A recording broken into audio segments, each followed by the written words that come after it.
Today's engagement is going to be in two folds.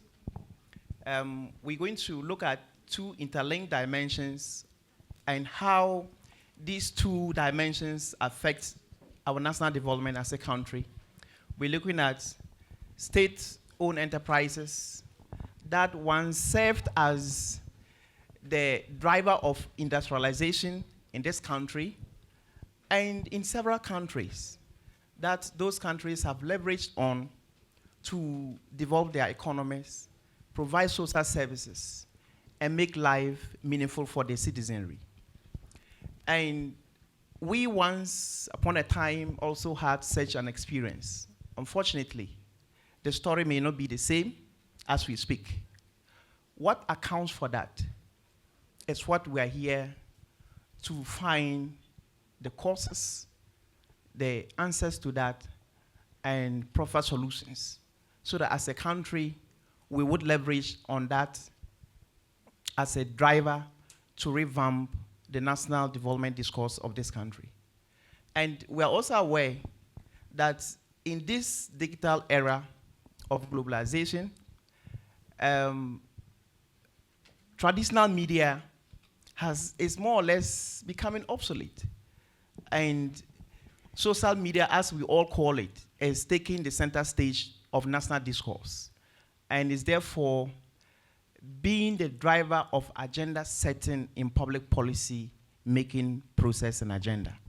And no serious country can really get its public policy right without having to take into account what social media would do or what social media does. And so this afternoon's dialogue is going to look at the interconnection between social media and state-owned enterprises, how these two, when interlinked, how can we leverage on the advantages that social media brings, the negative effects that social media brings, and how we can overcome these to ensure that state-owned enterprises and public policy, for that matter, gives us the betterment that it's supposed to offer. And so we couldn't have invited the best of human resources we have in this country than what we have empaneled before us. And going through the various profiles, what they have done for this country, what they have done for themselves as individuals, tells it all. And I want to say we are so privileged and honored as an institution to have you share with us the knowledge, the depth of knowledge you have accumulated for over the years, and you are willing to sacrifice your busy schedules and come to share with us. So I warmly welcome you, and I believe we are going to have a very fruitful deliberation. Thank you. So we are going to have it done. It's going to be an engaging one. I will set the ball rolling by asking a few questions. You, our participants, would also have a bite to ask questions. If maybe there's a question that has been answered and you want to make a follow-up, please you do it, but it must be brief so that we will be able to maximize the time and get the needed results that we are expecting. So I will set the ball rolling. Okay, we have Mr. Amoako, am I getting your name right? Amoako Atta, okay, from SIGA. In fact, you are at the seat of ensuring that our state-owned enterprises deliver the needed results that we want as a country. And so we want to ask you, where are we as a country when it comes to our state-owned enterprises? Okay, thank you very much, and good evening to you all. To start with, let me give you some statistics, okay, in terms of the current portfolio that we have at SIGA. You know, SIGA was established in 2019, and it came out of two state institutions. The first one has to do with the State Enterprise Commission, which was established in 1965. At the time, it was called State Enterprise Secretariat by the first president of this republic. After we have had so many state enterprises, the then president thought it wise that there was a need to manage them. So we needed to have an institution that would be responsible for ensuring that they deliver their mandate. So that was when the State Enterprise Commission was set up at the time. So it has been in existence and it has gone through some reforms over the years. And then in 1987, when there was economic recovery program, after so many years when the state entities were not doing well, there was economic recovery program. And as part of the economic recovery program, there was a SOEs reform program to try to reform the SOEs. So at the time, there was also the need to set up another entity called the Diversity Implementation Committee, DIC. So DIC came in to ensure that the state entities that were not doing well or defunct were actually privatized or liquidated where the need arose. So from 1987, the law to actually regulate the DIC came in 1993. So by 1993, we had two institutions working on the SOEs. The State Enterprise Commission, responsible for the active SOEs, and then the DIC responsible for the defunct entities. And they were supposed to ensure that those that were active were run properly to deliver their mandate, and those that were not doing well were also divested. It also went on from 1993 until 2019, when it became necessary that there was a need to merge these two entities. So these two entities were merged by Act 990 to create SIGA. Okay, so SIGA came in with a different mandate, okay, to actually ensure that these entities are actually run efficiently and profitably. Okay, so that is the mandate that was given to SIGA. And as I speak with you now, SIGA was handed over 175 entities. The 175 entities that are under the oversight of SIGA, 53 of them are SOEs. They are 100% owned by government, 53. There are 47 of them that are JVCs, that is government co-owned with the private sector. So making 100 commercial state enterprises. The extra 75 are not commercial. They are other state entities that are supposed to ensure regulation, like the Bank of Ghana, SEC, and then the Food and Drug Authority, EPA, and the rest. So those are not really commercial. But as far as today's topic is concerned, we are talking about SOE. So I will limit myself to the 100 commercial entities, 53 of them being wholly owned by government, 100%, and then 47 of them are the JVCs. Government owns it with the private sector. So this is the total number of entities that we have. And as we speak now, they have an asset value of about over 600 billion Ghana cedis. Okay, if you compare it to Ghana's GDP at the moment, if you look at the provisional GDP as at 2024, Ghana stands at about 1.2 trillion. We have crossed the trillion mark as at 2024. So the whole Ghana GDP as at 2024 is 1.2 trillion, about 1.2 trillion. 52%, if you compare the asset size of the 100 entities, which is about 600 billion, is about 52% of the GDP of this country. So that is the position now. So I will leave it here, and then as we go on, I will bring out some of the issues as you ask those questions. Wonderful. So, Mr. Atta, okay, so I would like Honorable Oppong Nkrumah to take this question. We'll come back to you because we'll have some linked questions that you need to clarify for us. Honorable Oppong Nkrumah, you realize that most of the SOEs we have in this country operate at a loss, or they are simply inefficient, if we'll be allowed to use that term. To the extent that at times central government or government of Ghana will have to come in to intervene by way of either giving them subventions or having to bail them out completely. We have heard reports, for instance, ECG, for a row of about 3-4 years, government had to come in to support them to be able to survive. Now, if you look at all of these happenings, what would you say are the causes of the situation we have with our state-owned enterprises? Thanks. Let me say good evening to you guys. And I am happy at the opportunity to engage with you and to share with you a few of the things that we have seen and we have learned, and hopefully you can do better than us when you have an opportunity. I want to start off from his point that there are about 100 commercial state-owned enterprises in Ghana. I do a lot of work as a lawyer for investors. So I'm coming at it from an investment point of view. To answer your question, and there are about 5 main pillars to answer your question. The first one I'll pick is, why are these entities set up in the first place?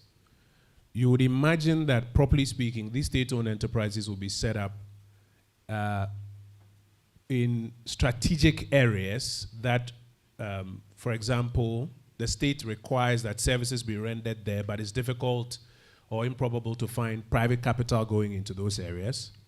Or areas that the state is of the view that they are so strategic, sometimes of a national security value, so you don't want to leave it just to private players, because if they mess up in that space, you could have bigger challenges.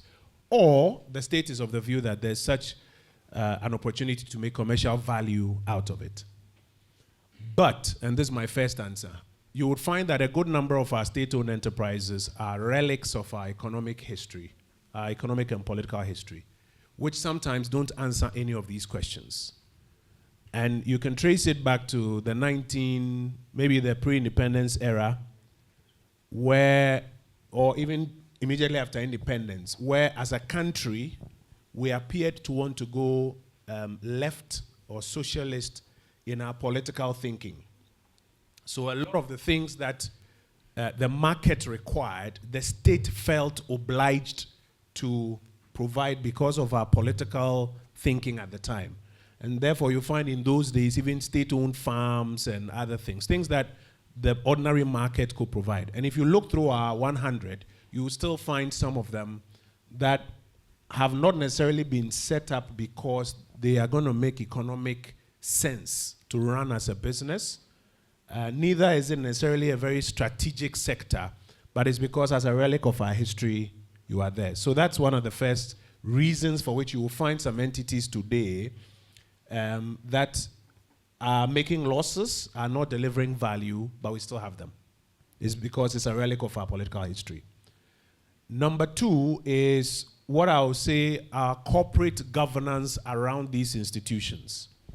And so even though today we've come into the Fourth Republic, where democracy, there's so much liberty around, we are voting, changing government here and there, you would expect that the corporate governance around these institutions is top-notch. Unfortunately, we in the political class have not done a very good job when it comes to corporate governance around these state-owned enterprises. Very often what happens is that when a party wins power, there are so many people who campaigned and work for the party and are looking for appointments and can't get appointments. So they say, we can put you as board chairman of this particular organization. We can make you board chairman of that organization.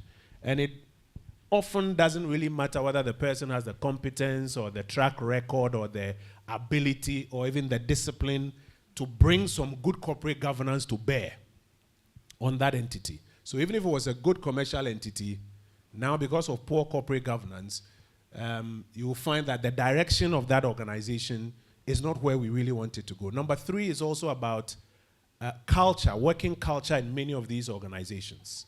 So when I was minister, I supervised a number of these organizations, some of which are relics of our past, like I said. Today you have state-owned media. Hardly would you find many democracies in which there are state-owned media houses. It doesn't happen in many democracies anymore. They are relics of the communist past, but we still do it. And then you have corporate governance issues. Now, when you get into these organizations, you also then find culture issues. So very often in many of these institutions, you can't sack somebody. Once they get in, they'll stay until they are 60 years. You can't fire people for non-performance. Things like target setting, KPIs are all not there. So you will find that the work culture in these organizations is actually not one that is designed to deliver value of a certain level. What are the revenue numbers? How are you minimizing costs so that it's profitable? No. That's not why, or that is not a culture in many of these organizations. You'll find them unionized. You can't bring to bear the kind of transformation and change that you are looking for. It's one of the reasons for which, you will find. And then very finally, it loops back to the politics, is does the shareholder, does the government have the appetite for this state-owned enterprise to do well commercially? So for example, you have a state-owned enterprise that should be charging 400 Ghana cedis for a particular service. We run a system where that state-owned enterprise very often has to come to parliament to get permission for the fees that it will charge for its services. And it brings the question of a political appetite. Does the government want to allow this entity to charge 400 cedis? It's afraid, the government is afraid that people will get on social media and start shouting that, they are ripping us off, this is too high, and the government will become unpopular. So though the government knows that 350 Ghana cedis will not allow it to break even, the government will not allow it to charge 400 Ghana cedis. And then it becomes commercially non-viable. From my experience, these are some of the reasons for which you'll find that a good chunk of the 100 that he's talking about are not commercially performing. They are not making profits. But for me, even what is worse, they are not delivering the kind of value that you, the consumer, the citizen, you want at the end of the day. You even pay for a service, and they will not be able to deliver at the quality and the timelines that you are looking for. And for me, it's a mix of these things that creates it. I hope I haven't spoken too much. Wow. I think it's about one of the honest answers. You will see a real politician, openly speak to. I mean, taking the responsibility about how political actors are contributing to the inefficient way that we have these, our SOEs, perform. And I think that is what policy should be looking out for. But you alluded to the fact that, yes, they may not be meeting the KPIs that we are all expecting, and by extension, delivering on the mandate that they were so established to offer the citizens of this country. So with that, would you say that the SOEs, whether commercial in nature or not, have delivered the mandate, the services that they were so established to do? And if yes or if no, are they still relevant? And if yes, what should be done? Yes. I don't think it would be fair to paint all of the 100 with the same brush. There are some that have done and are doing pretty well, particularly some of the joint venture companies. And then there are those that are just, leaking buckets and costing the taxpayer a lot of money on a daily basis. Have they all, whether they are profitable or not, served their purpose? I think to the extent that they've been around, wobbled a bit, tried to, intervene in the market, you can say it's been fair to have them. But we need a more honest and rigorous exercise to assess whether these SOEs, as existing now, are still fit for purpose going forward. And when we are done with that assessment, where we are clear that these ones, for strategic reasons, must still exist as state-owned enterprises, then we have to find a more efficient way of running them. If we come to the view that it is just a matter of strategy and national security importance that we have this one, so the commercial value doesn't matter, that's a different conversation. But if we come to the view that this is strategic, it must still be of commercial value, then we need to adopt a more rigorous approach in running them. And as much as possible, take away the hand of the political class in making the necessary appointments, etc. And I'll give you a few examples. So today you see brands on the global stage that purport to carry a national flag, like British Airways and some other brands. Many of them are still not owned by the sovereign or the country per se. Many of them either have been listed or have been put on the market to allow, whether it's private equity firms, family offices, etc., to invest in them, and therefore be the ones who are appointing directors and exercising corporate governance on them. So for me, yeah, they may have done well so far, but you need a more rigorous assessment. And for those that are still viable, find a more, market sensible way of running them other than what we are doing currently. Thank you. Thank you. Honorable Ghartey, please, this goes to you. Honorable Oppong Nkrumah in a submission did indicate that governments over the years have always been reluctant to charge the market or prevailing rates that consumers or citizens should pay for the services that SOEs offer. But government will be quick to say that no, you cannot charge the prevailing market rate because government wants to be relevant, government wants to be popular. That tells you that social media, which the citizens will always rely on to either praise the government or subject the government to chastisement, thereby making the government popular or unpopular, has come to stay with us. So in your view, has the new media that we have in recent times, how has it influenced the public's perception about SOEs and their performance?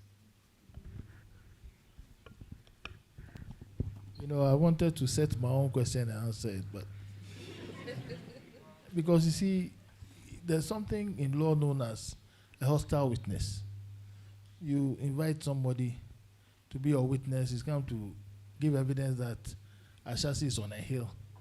So the man comes into the box, and the first question I ask him, do you know Ashasi? He says yes. Is it on a hill? He says no, it's on flat land. Immediately, you must see that the man, the way the man is going, even though he's your witness, he may give evidence against you. So you tell the court that even though I invited him, I'm treating him as a hostile witness. And you start cross-examining. Because you see, the first question we need to answer is whether we need SOEs at all. Why is Kasapreko? Why does it exist? Why is the state making alcohol? Why does GIOC exist? I mean, and when you listen to Honorable Kojo Oppong Nkrumah, as well as my good friend here, Amoako Atta, you can put SOEs into categories. They are the regulators. I mean, Bank of Ghana and so on. They are regulating the market. He tells us that there are those who are joint JVs, joint venture between private sector. They are doing well. Some of them are doing well. And then there are the GIOCs of the day. Why do you have the state making alcohol and making a loss? Whilst Kasapreko is making alcohol and making a profit. Why can't the state list GIOC on the stock exchange or sell it to Kasapreko or some other person who will make a profit? And that is why it's the inefficiencies that don't allow the price to settle as where it's supposed to settle. Because if you have an efficient business, one of the first things you do is to try and cut your price. And I'll give you a typical example. I was Attorney General when we were dilly-dallying about whether to sell Ghana Telecom or not. We dilly-dallied, and then MTN passed through and came to establish. MTN is now a far bigger company than Vodafone. And then I think we also own the other one, the Celtel or whatever, which is now a total mess. A loss. They were going to buy it for $1. Celtel. It is such a loss-making enterprise that it was going to be sold for $1. How many people cannot afford $1 in this room? You don't know you could have bought Celtel. You could have bought Celtel. So the question that we need to ask ourselves is whether we need SOEs and what kind of SOEs is it. But social media also influence people, because I've seen a certain celebration that we are going to get Ghana Airways. So people have started celebrating on social media. Listen, if you look at the hazard of 1965, and I was involved in Ghana Airways as Attorney General, Kobodu says that even though Ghana Airways have made a loss, we must congratulate them for their immense progress. Because perhaps Ghana Airways was established at that time. Because we shouldn't forget, it was a political statement that was being made to the world. You shouldn't forget that Kwame Nkrumah said at independence that, what did he say? Someone should tell me. The black man is what? Capable of managing his own affairs.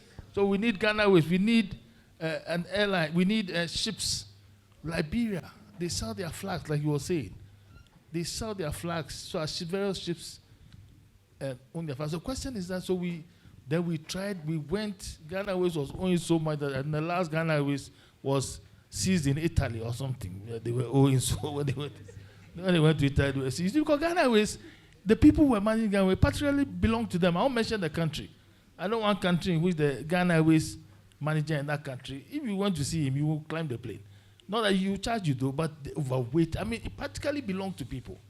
And so the question is about the question of governance. And social media today is celebrating that we are going to get a new airline. If you are not careful, social media works both ways. So. It influences government, it influences the masses. So if you don't know, we'll be jubilating they are going to get a new airline only to establish another. I'm not saying that's going to be the case. It's possible that you only establish another loss-making enterprise. Now, if as my brother here tells me, when he told me I nearly collapsed, I had to hold the child and fall down, that SOEs control 50% of our GDP. No wonder we are broke. Because within those SOEs, you have GIOC and so, you have ECG and so, you have people who are bleeding us.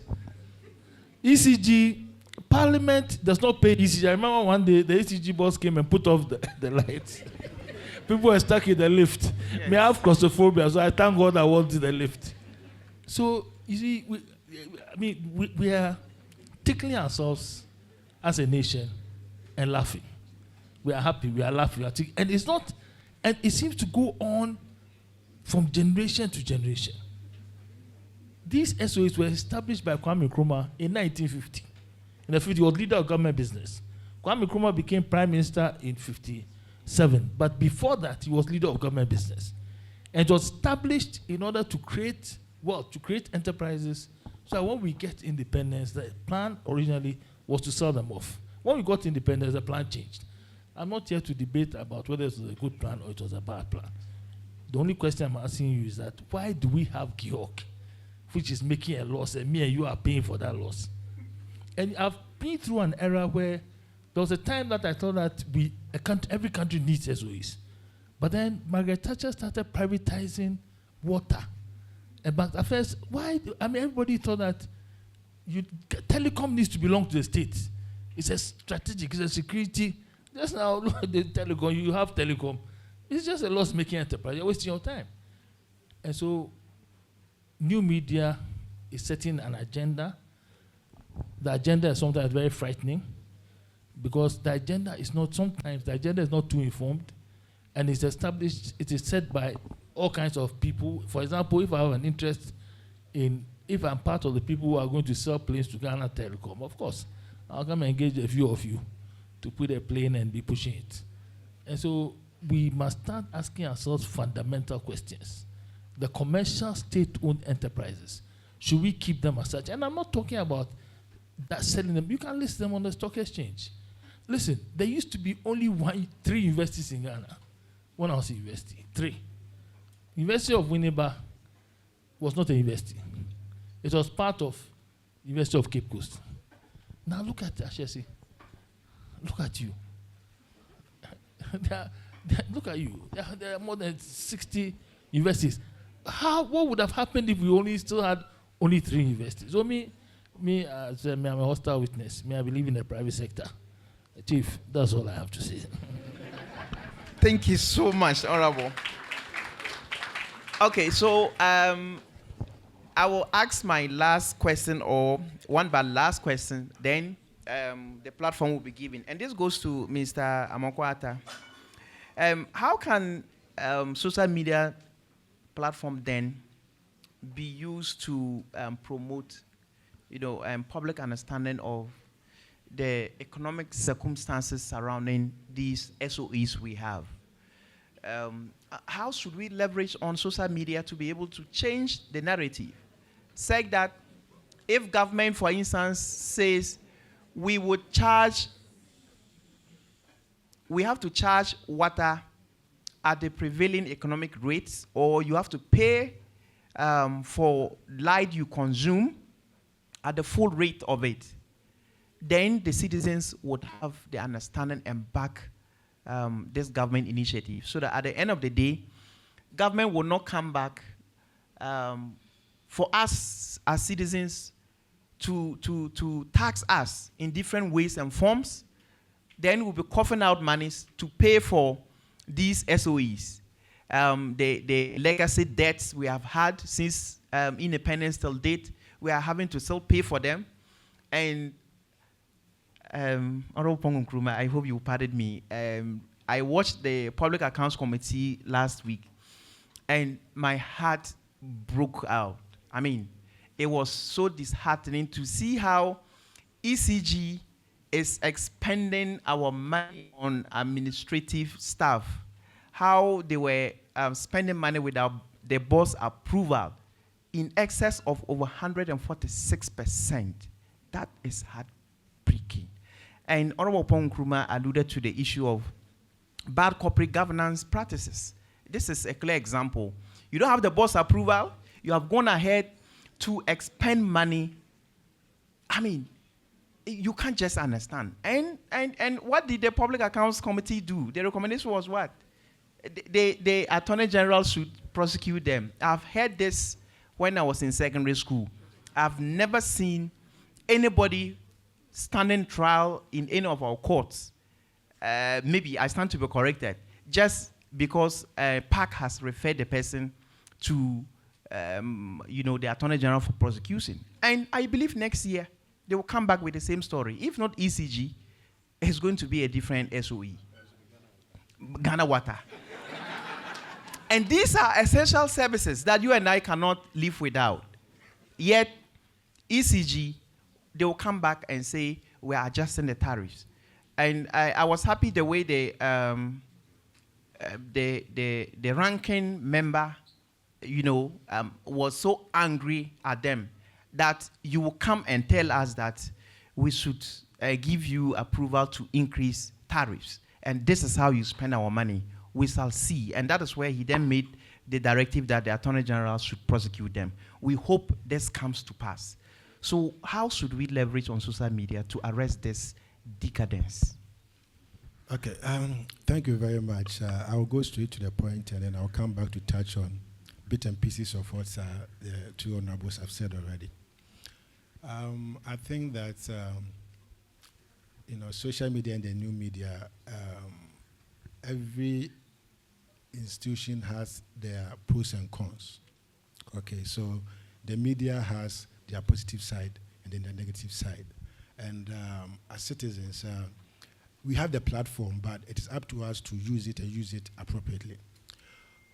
One of the ways that we are trying to bring accountability into the SOEs with the help of the new media is to report on the performance of the entities that are under our oversight. For a very long time, it was very difficult for you to have a comprehensive report, because if you don't know what is happening in the entities, if you don't know, how do you make a recommendation? Or how do you bring it out for the people to know what is happening?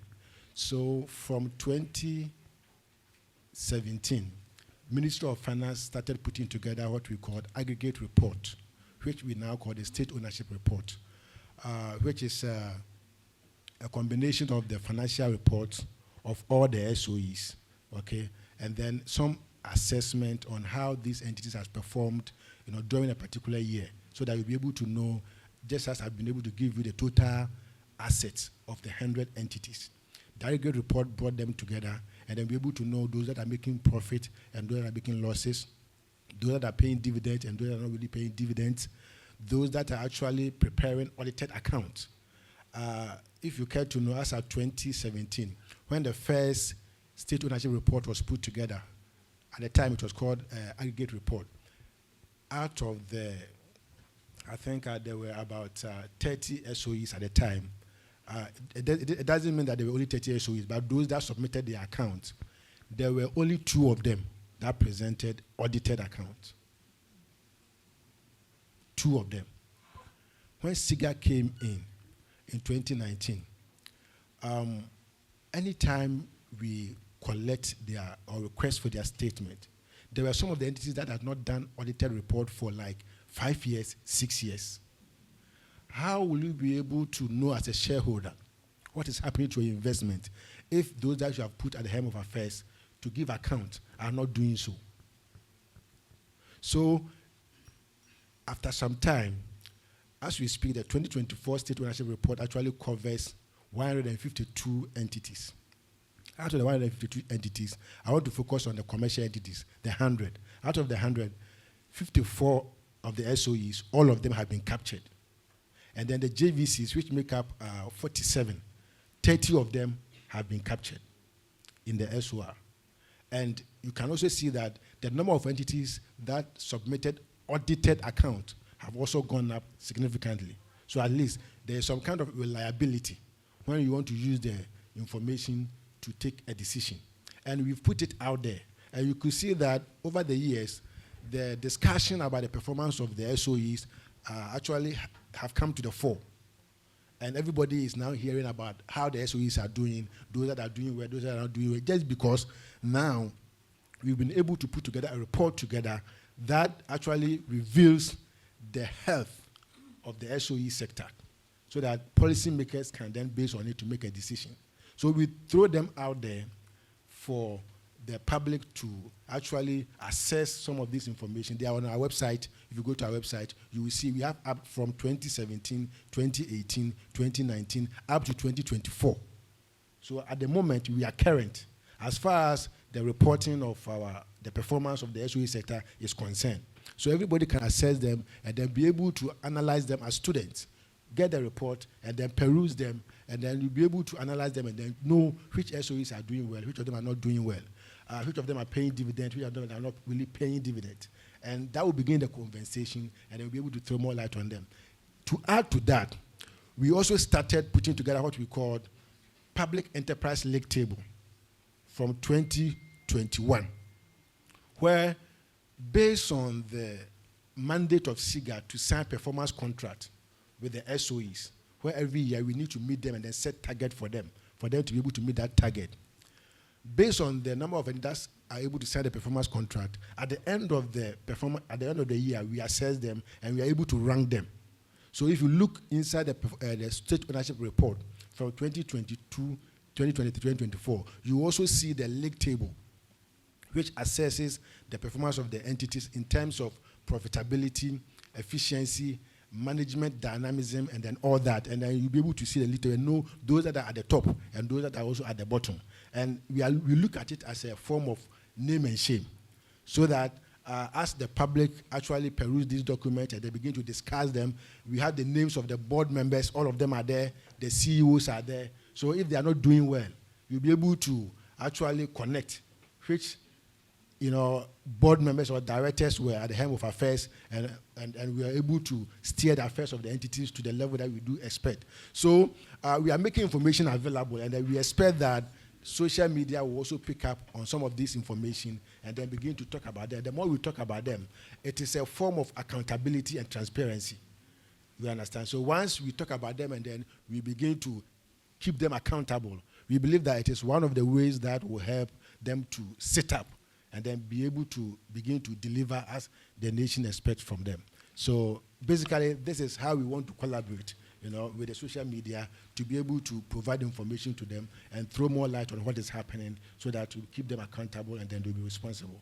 Okay, just a quick follow-up. Are there sanction regimes for ineffective and inefficient SOEs by SIGA?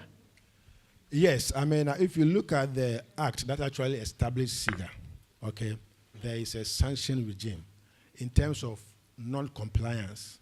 And there is even the ultimate penalty if you don't perform to a certain level. If you deviate from your performance or your target by 30%, there is a recommendation that SIGA can recommend you to the appointor for you to be fired. Okay. Just to be fired? To be fired, yes, to be sacked. If yes, you don't perform. And say you haven't performed and you have incurred debt, the citizens have to pay and you only lose your job. Well, in terms of, unless you've committed a crime, yes, unless you commit a crime, or there's some corruption associated with your period, which you can be personally held liable, then that would be the case. Other than that, if you are, you are an employee and you are given a target and you are not able to perform, well, what is the, ultimate sanction? Not necessarily given a target, but you are, as the CEO, supervised maybe losses in some cases that you make expenditures that you don't have to. That's okay. So that is criminal. You made some interesting point. There are lawyers here, potential lawyers here, so I have to correct some things. Right. For example, we all know that the onus lies on the prosecution to prove his case. So if you accuse somebody of a crime, the person can even go and stand in the box, and he doesn't have to say anything. I've been Attorney General before. I've seen this Public Accounts Committee matters before. In fact, one of the matters, there was a case in which somebody was supposed to have done something. As one of these famous social commentators at the time made a lot of noise about it, and it was all over, and then they said the matter has been referred to the Attorney General's office. Park said that, and the Attorney General has not done anything about it. So I was summoned to Park to come and explain to them why a matter has been sent to me, and I haven't done anything about it. I called my Director of Public Prosecution. Sometimes they behave as if the Attorney General's office is one person. Attorney General's office. 400 lawyers in my time. I remember one day I was reading the papers. They said I'd done something. I didn't even see the file before. But anyway, they summoned me to Park. And when they summoned, the chairman was Sylvester Mensah. So they summoned me to Park, and I called my prosecution, the head of prosecution, Director of DPP, said, they said this far. He said, no, it's not in our office. We haven't seen it. No. Are you sure? I said, no. So let's go. Next day, I arrived there with a pack of lawyers. Proudly announced that, I don't like these people who go on radio. The social media was radio. And they are condemning us, but this thing is not even in my office. And I walked out proudly. I got back to my office 2 hours later. The same person came to tell me that they have now seen the file. I nearly collapsed. The only thing you have as a lawyer, the most important thing, is your word. I've come to tell the whole world in front of television. I think I was even rude to them, how they were talking, and then I gave them some cheeks and so on. Then 2 hours later, they come and tell me that you have found the file. I nearly collapsed. And after I recovered from my collapse, I went to town. I was 41, 42. I grew wild in the office. Blasted the lady and all the people. The lady said she's going to resign. I said, you won't resign. Why are you resigning? You can't resign. You are a career civil servant. You have risen to the ranks, to the rank of Director of Public Prosecution. Because of one fire, you are going to resign. I said, no. I will resign. I will resign. So I went to President Kufuor's office and said, I'm offering my resignation. He said, why? I said, Attorney General, all you have is your word. I want to do 2 noons more, you know what I'm saying? I made a lot of noise too. And they found the file. He said, oh, don't worry, this is not a matter for you to resign. Go back tomorrow and tell them that you made a mistake. So early in the morning, I went to see Sylvester Mensah, who I thought was my friend. So I told Sylvester, Charlie, we found the file. I want to announce, I don't want the media to carry it. He said, oh, come first. So as soon as they said, oh, it's like, Attorney General said, swear me. So they saw me. They said, where's the media? Attorney General has a very important announcement to make. And I confessed my sins, but the media didn't even carry it. It wasn't news. And so even social media, what I noticed about social media is that, like, media, not everything trends. And sometimes things trend not because they are trending by chance. It's because there are hidden hands pushing it. And so just now, there's people who say, oh, public accounts, people are cited, the Attorney General should prosecute. The Attorney General cannot just get up and prosecute. He needs to have evidence, even more, even if everything that the public account, he has to talk to the people. He has to be convinced that these are witnesses. You see the recent cases that he's doing. He's some people, he's not prosecuting, he's using as witness. You need witnesses. If you don't have a witness, how can you get, because you'll be surprised that people will come into the box and say they forgot everything. So, Chief, I pray that prosecution goes on, but I want to assure you that it's not as simple as you think. Thank you. Well noted. Okay, and briefly, Honorable Oppong. Yeah, okay. So, okay. Yeah, so I just wanted to briefly touch on what Honorable said, okay. Yes, I mean, yeah, the 2 honorables, yes. Yes, the issue about the problems of the SOEs. So if you read literature, the problem is not whether we should privatize or not. Because if you read the World Bank documentary, you notice that initially the solution was to privatize. The privatization came in with its own issues. Then we move on from privatization to what they called unbundling the services.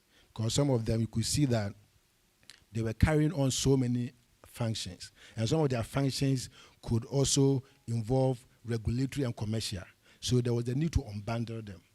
And we went through that phase, and then we also came to what we call public-private partnership, PPP. Okay?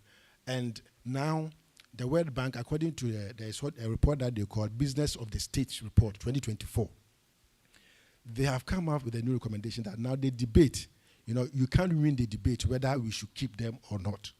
And the debate is that no matter what you do, at a certain point in time, you will need some element of SOEs in the system, because there are certain problems, as Honorable said, there are economic, political, and social justification for setting up some of these SOEs. So some of them still remain, whilst others are no longer relevant. So the point is now, how do we put together proper corporate governance structure to run those that are relevant, both based on strategy and then commercial viability? You get it? So the outright position of letting the SOEs go will not actually solve the problem, because no matter what you do, some of them will still be relevant in dealing with the problems that we have in our country. And the statistics are also there to show that there are some countries that SOEs are doing very well. Okay, they contribute like 30%, 40%, and 50% to GDP. And let me tell you, if you look at Singapore, okay, they run what they call Temasek. It's a holding company. They manage only commercial SOEs. And there are 3 state holding companies in Singapore that contribute about 20% of the country's budget. The Monetary Authority of Singapore, equivalent is the Bank of Ghana. We have Government Investment Corporation. It's like a sovereign fund. They invest the reserve funds of the state. And then we have Temasek, which actually manages commercial SOEs. If you put these 3 entities together. They are holding companies. The amount of money that they contribute every year to the budget of the country is 20% of the budget. So you can imagine, in the case of Ghana, our budget, as at 2025 budget, government expenditure, is around 260 billion Ghana cedis. 20% of that is how much? And if this 20% were to be coming from the SOE, you can see how government will be relieved, okay? So there's a need for us to look at how do we address the problem. And I'm happy that Honorable actually came out with a solution. And if we will be bold enough to actually carry that out, it will help us as a country. And it actually lies with the politicians. You talked about leadership, the political will. You talk about the culture of the people who are working in there. And then you also, there's one other important one that you started with, corporate governance. You get it. So if we'll be able to tackle these, at least the two, corporate governance and the political will. So I'm happy that I'm sitting between two politicians, okay? So we, the technocrat, we believe that if the politicians, okay, will be willing to let the SOEs operate as commercial entities, okay, and where there is the need for any social intervention, a special arrangement will be made to actually address that problem. We'll be able to solve it. And until we are able to deal with the issue of the corporate governance and then the issue of the political will in addressing how we run these SOEs, we will continue to be confronted with this, problem. Okay, thank you. And Honorable Oppong Nkrumah will wrap it up for us. In recent past, you have been at the forefront of advocating that state institutions and SOEs alike should have their strategic plans or medium-term development plans approved by the National Development Planning Commission as required in the Financial Management Act, Act 921. If I am right, you as a member of the Finance Committee of the Parliament of Ghana, what are you going to do further to consolidate this advocacy you've been making? Because policy planning is one of the surest and key ways to ensure that this corporate governance issues, continuity, and good practices are adhered to. And that SOEs would not be putting their monies where they don't need to, because if you don't plan, then when you have the resources, you just throw them away anyhow. What are you going to do further with this? So currently, I am the ranking member on the Economic Committee of the 9th Parliament. What I have done beyond the advocacy is that I've actually tabled what we call a private member's bill. That is a bill that is not coming from the government. So it's coming from a private member of parliament. So I've tabled a private member's bill. And that bill is what you are referring to. The bill, when passed into law, essentially will say that if you are a ministry, department, or agency, or a metropolitan, municipal, or district assembly, rule number 1, if your annual work program or plan is not in consonance with the National Development Plan, the finance minister is barred from giving you money. Rule number 2, if your previous year's progress report, like your transcript, has not been published, which shows us how you used money that we gave you last year and how you met targets for last year. If it's not been published, you should not be giving money. And then rule number 3 is that the administrator of the common fund is also barred from making an allocation within the common fund formula to you if you have neither published your progress report nor have had your plan approved. My expectation is that if Parliament agrees with me, and I think we are mobilizing enough votes, though we are in a very small minority, we are mobilizing enough votes. Well, by terms of the numbers, though we are only 87, My expectation is that when Parliament agrees with me and we pass this into law, it will close a major loophole. When we did the fiscal impact analysis, the first cut of it, quite significant. It will close a major loophole that will ensure that ministries, departments, and agencies and MMDAs that don't have their plans or their progress reports approved or published will not get access to money. So if you want to spend money, the program you are going to do must be part of the National Development Program. And the National Development Program, you will find it, for those of you who are going to become lawyers, under Article 36(5). So if you look in, I think, Chapter 6, the Directive Principles of State Policy, it spells out what the government of Ghana must do. And within that, you will find under Article 36(5) a provision that when you win power, within 2 years, you have to convert your ideas for governance. We have to convert it into a 4-year governance document known as the Coordinated Program for Social and Economic Policies. So if you are a ministry, a department or agency or an MMDA and your plan is not in consonance with that one, my private member's bill is to ensure that you don't have money. Now when you look into the PFM Act, okay, so the objective is that it will now compel everybody to do a plan that is in consonance with the National Development Plan. Then you don't have ministers, heads of agencies, DCs spending money on frolics of their own or something that they themselves can contrive and say, we think that this is important, let's do it. No, it's what the president has signed a social contract with the people for that will be funding. Number two, if you look into the Public Financial Management Act, the only requirement from the SOEs is that when they are borrowing, they have to get approval from the finance minister before they borrow. My bill wants to go a bit beyond that, that their boards, as they approve their budgets or their financial plan, also must ensure that those financial plans are signed off by their mother ministries. In other words, the ministries are also supposed to, as they sign off their plans, ensure that these plans are in consonance. And what that will do is that it will avoid a scenario where, let's say, the board of ECG will sign off 146% expenditure overrun in an organization without the Ministry of Energy having an opportunity to approve it. So these are the things that we are trying to do from a private member's point of view in Parliament. And I beg you to pray for me so that colleague members of Parliament will agree with me. And that my bill will not be shut down. Thank you.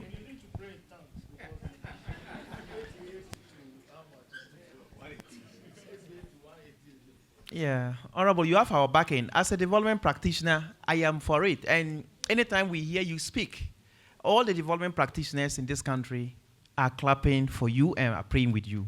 So we would also do our best as a member of the Ghana Institute of Planning. Maybe we would have to do more advocacy to support this, because it's the only way that we can move this country forward. On that note, we will bring the moderation here to an end, and we'll open for few questions from you, our participants, maybe 3 maximum. And after that, we'll have the opportunity to interact with the panelists if we so desire. As we move out, then you can engage them. So we'll take 3 MC. Hey, wow. Okay. Okay. 1, 2, 3, 4. Please make it brief. Make it brief. Okay, so I wanted to. If you are asking, kindly direct the question to who you want to answer. So be brief, please. So I wanted to know from Mr. Ghartey, Please. whether he believes that the health sector of Ghana should be privatized. Yeah. So maybe we can take 3, we answer, and then next. Yes.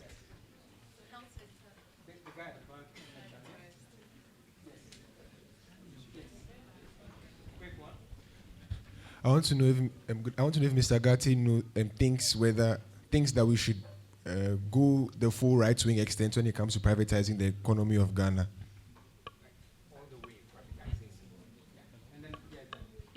Yeah, hello. My question is from the past, considering the independence and how we were on the socialist path and how right now that is not helping us as a country. What is our parliamentarians doing, or the people we elect, what are they doing to make sure that what has been tested around the world and has not worked, we are still holding on to those things? And how are we going to make sure we move from them? Because from the conversation, it looks like the more we lean on to them, the deeper we go. Okay. Honorable Oppong Nkrumah. So we take this way.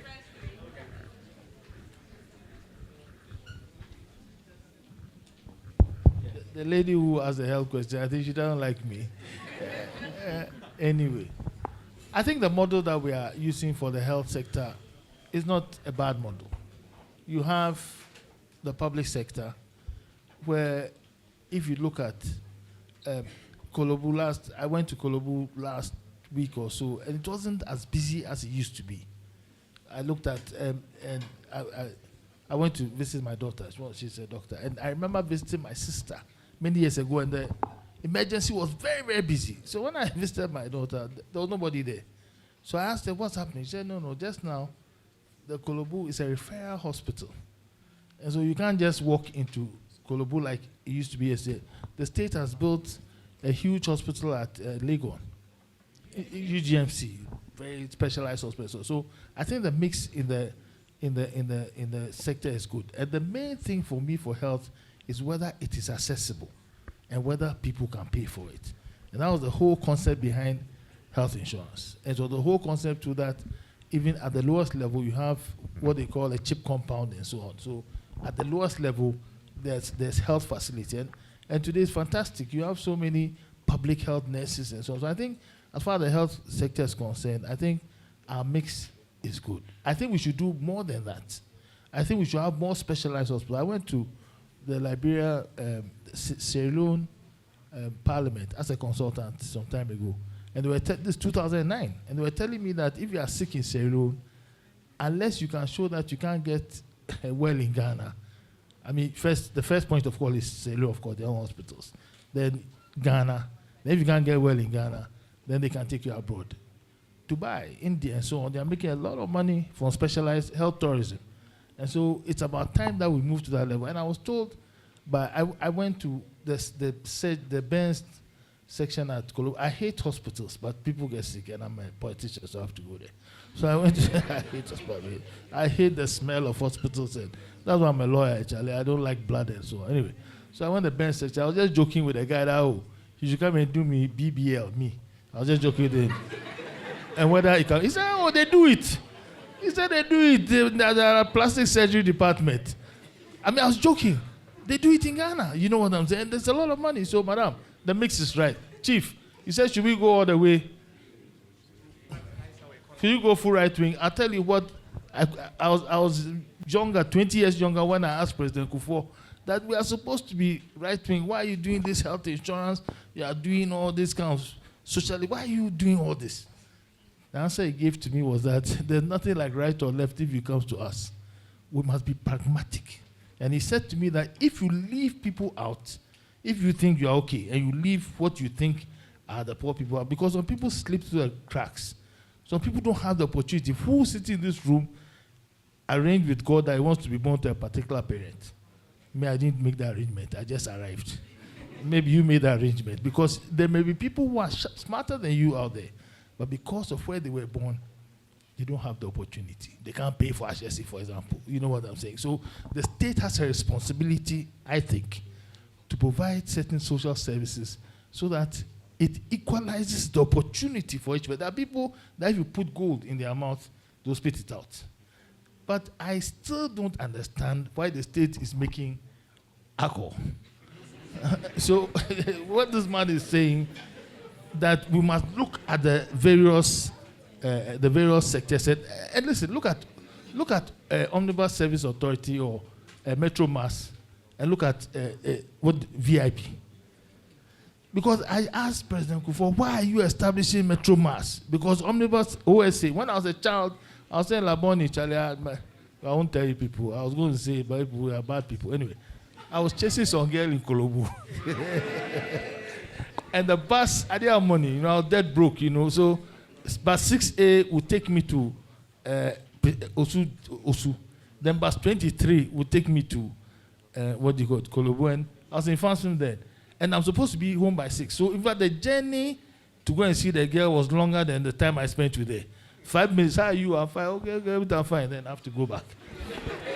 But the point is that the bus service worked. There was a bus 6A. If I missed it, there was a 6B. If I missed 6B, 7 came onto the ring road. And I'll walk and take that bus. Just now, it doesn't work. It is amazing.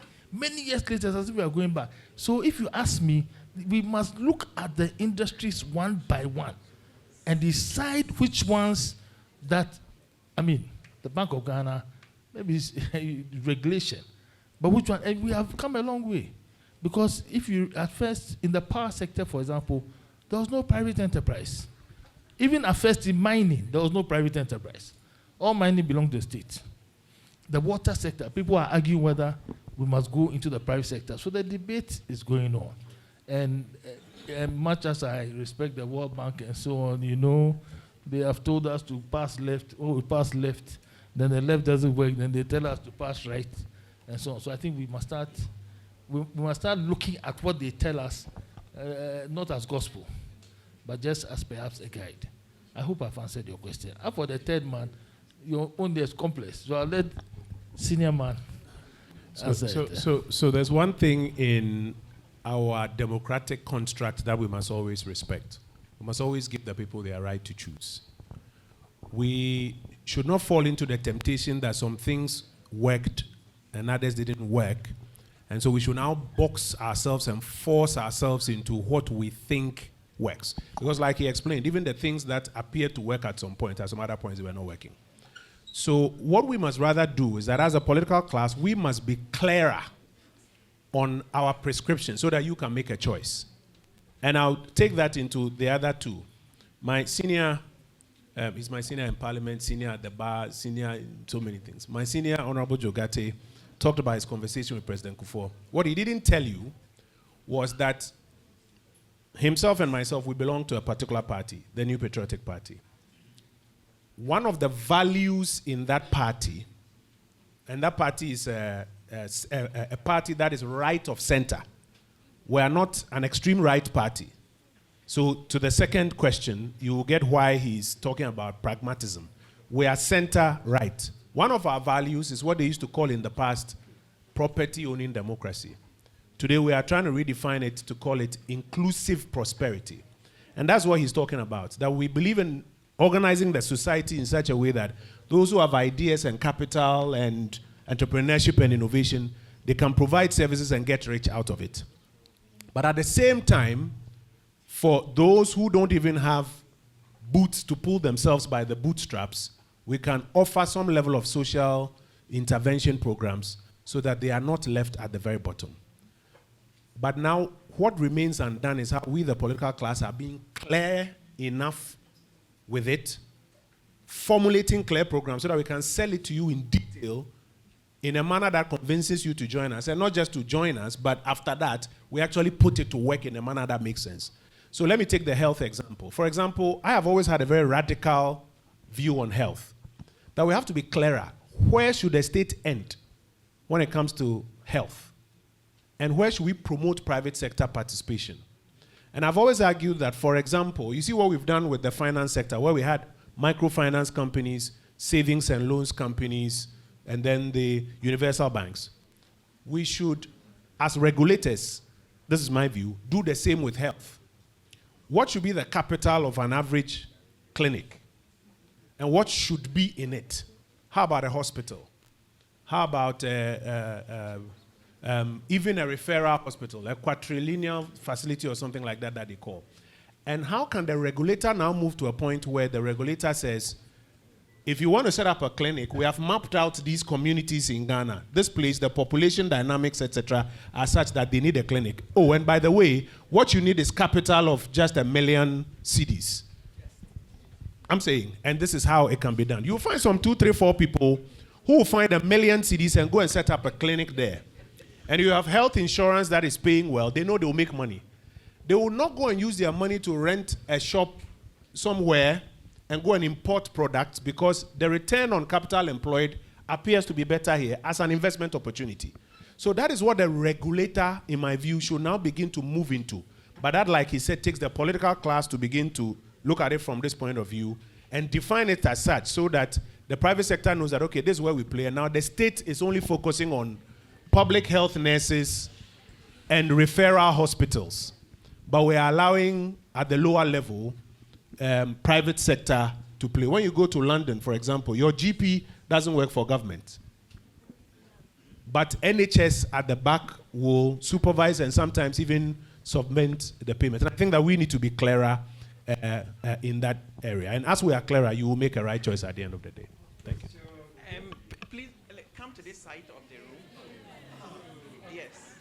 Let's balance it. Daniel Kadita, and then we suppose. Yes. My question is directed to Honorable Nkrumah on investment. So recently, Ghana has been identified as a potential domicile destination, and we are sort of wanting to understand how Ghana is policy-wise making room for these domicile or investment vehicles to set up in Ghana or in Africa, basically, so that we can be able to direct the funds and investment that come from these investments into SOEs and even private sector businesses. So what's your view on it, and how do you think Ghana is positioning themselves for this? I mean, in theory, we have latched on to what appears to be right. The challenge now comes in practice and in doing it. In President Kufuor's era, when we were better interrogating this whole thing of forex inflow, one of the things that he thought we should do was that we should make Ghana an offshore banking destination. In fact, I remember when we launched it at Airport City, aimed at ensuring that you get a lot of foreign capital coming into the jurisdiction. Started somewhere along the line, the subsequent government decided that offshore can be associated with a lot of criminal funds.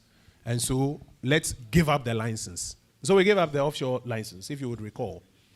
And then there have been other periods where we have announced that, what we want to do is create an enabling environment, allow the registration of all of these investment vehicles so that foreign capital can flow in, and some of which can even go into the SOEs.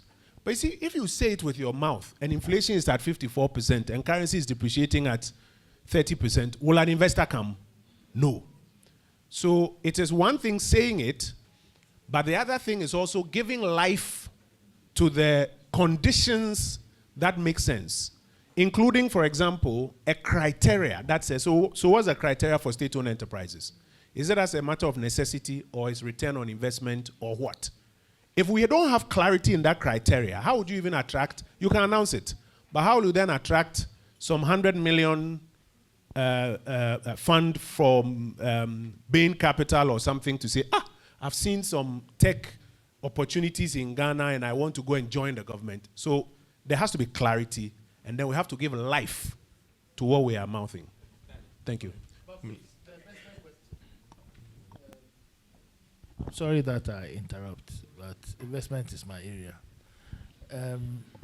So my book, I'll publish it soon, buy it, then to answer your question.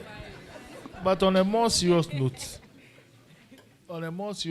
you know, the first time we did the free zone decree in 1975, the government did a free zone decree and wanted to establish a free zone.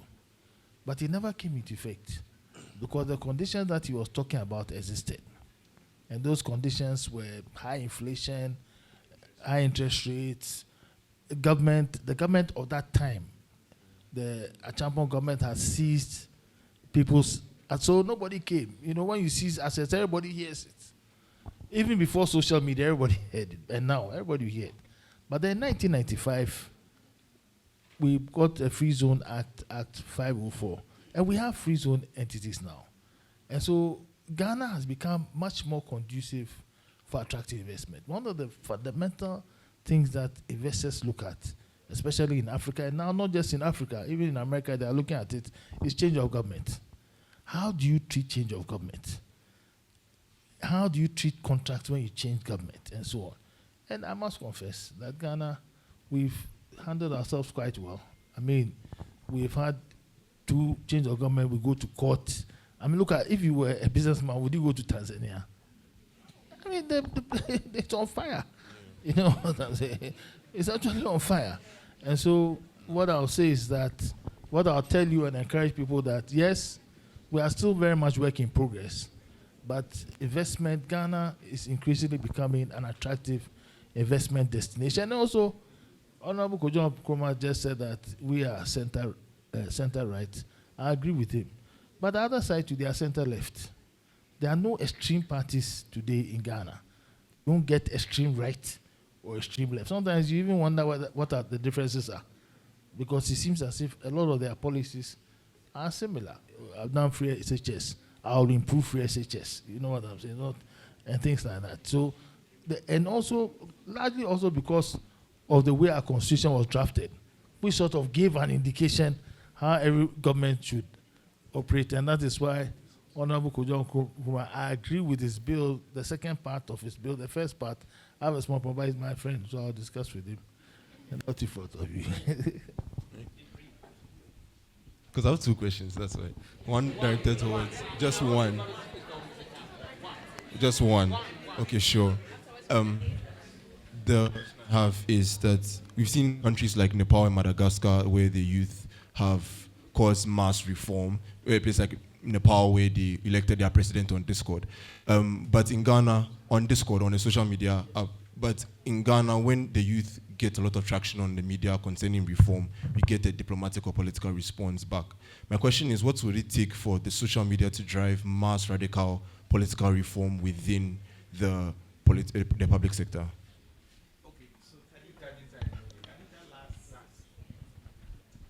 Okay. I think we've established today that a major reason most of our SOEs are inefficient is that there's no political continuity in our appointments. And we know that total privatization is not the best, and privatization may take too long. And so aside that, how can we ensure continuity in our public policy transitions when it comes to political areas? I think it should go to Mr. Amoako Atta. Okay, all right. Thank you very much. I think over the years, there have been a lot of reforms, okay, in addressing the issues of the SOEs. But you see, sometimes, we play on the surface. We shy away from the big things that we should do that will bring the change that we require. And I think that we've not gotten there yet. So one of the areas that, for example, we are looking forward to do is that, SIGA was established. And the mandate of SIGA, if you look at the mandate of SIGA, you could see that it is more of advisory. Advisory. But if you look at how SOEs have been managed in other countries, you could see that the oversight body that is responsible for ensuring that the SOEs deliver, they have a lot of autonomy and power. And when it comes to the issue of governance, they appoint the board members. And they also promote what we call non-executive directors and then independent directors. So a situation where the board is professionalized, where it is based on merit, it is open up for individuals to apply, to be the CEO or to be on the board, and there's a committee to interview them and then even make a recommendation to the appointor. You see that you get merit-based people to be at the helm of affairs. In the situation where the Central Oversight Body does not have that power, okay, it becomes a bit of a problem. Secondly, let me give you an example. Since SIGA was established, this year will be 6 years, but we've had 4 or 5 director generals within 6 years. So there's no security of what tenure. Come again. Even within SIGA. So 2019, the first director general was Honorable Amoako Atta. Less than 2 years, he left, and then Honorable Edward Boateng came. Less than 2 years, he left. And then there was another woman, less than 6 months, she left. Madam Hollister Untumi, less than 6 months, she left. And then Honorable John Bodu came, less than 2 years, he left. And then now there is Professor Michael Pesa White. So how many people have I mentioned? 5. So in less than 6 years, there are 5 director generals. There is no security of tenure. So how do you ensure consistency and implementation of policies and then programs? And then secondly, the appointment of the CEOs. You could see that they also do not have security of tenure, and they do not have a proper condition of service. So if anyone is appointed as a CEO, he can be fired at any time. And when he's fired, what is the compensation for him? Okay, so, I mean, there are a couple of things that we need to get into. So the recommendation is that there's an advocacy for making SIGA like, a constitutional body. That recommendation has come up, that we should make SIGA like a constitutional body where the Director General will have security of tenure. And then the appointment of the CEOs, although the Constitution actually provides that obligation to the President to appoint. But could there be an opportunity for SIGA or the Central Oversight Body to do some screening for the appointor to be able to then, out of the people that will be screened, the appointor can then appoint them? Because if I don't appoint you, I do not owe allegiance to you. So there are serious issues that, as policymakers, we need to look at and then address them, which can, address the problem. But if we play around some of these issues, I mean, we will not be able to get the results that we really require. So there are a couple of recommendations that we have there that going forward, we will be pushing to the policymakers to see if they will be able to help SIGA, to amend its laws and then grant SIGA some of this autonomy and then power and authority to be able to take certain decisions. And lastly, as I said, most of the recommendations for the Central Oversight Body is advisory. You have to advise, if you read the Act, the functions of SIGA, you have to advise the Minister of Finance. You have to advise the Minister of Finance if you want to invest, if you want to divest. If you want to do anything, you only have to make a recommendation. So the final decision does not rest with SIGA, it rests with the politicians. And that is where the challenge is. So we are of the view that we need to really tackle the big problems and then address them. And other countries, that is what they have done it.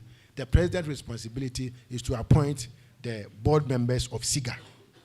And once they are appointed, the rest lies with the board of the Central Oversight Body to make sure that they recruit the CEOs and the directors on the recommendation or in consultation with the powers that be. But if you are appointed by the president, I'm also appointed by the president, we all have green letters. I mean, you can in terms of chain of command, where are you leaning towards?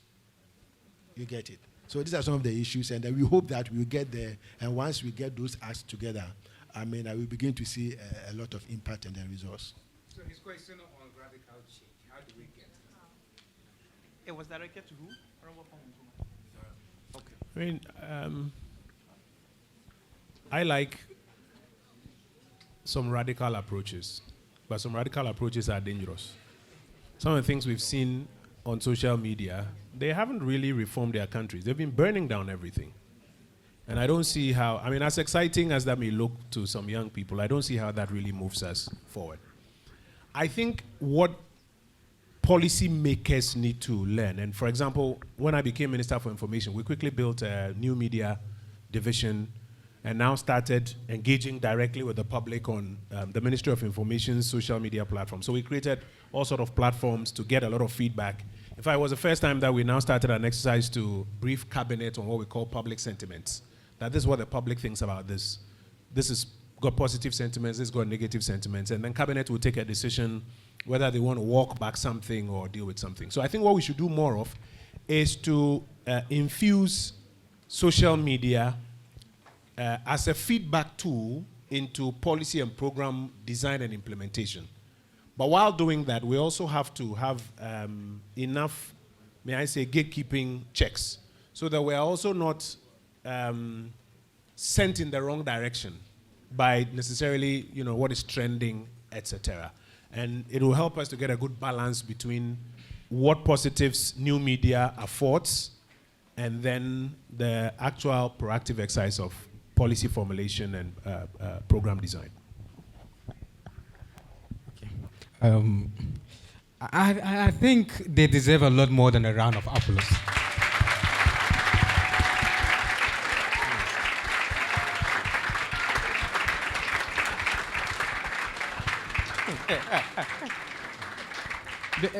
Because you are hearing things that you often don't hear in the classroom. And then these are very busy people, and they're serving in very high offices and capacities. So we thank them for taking the treacherous, third road we have over here.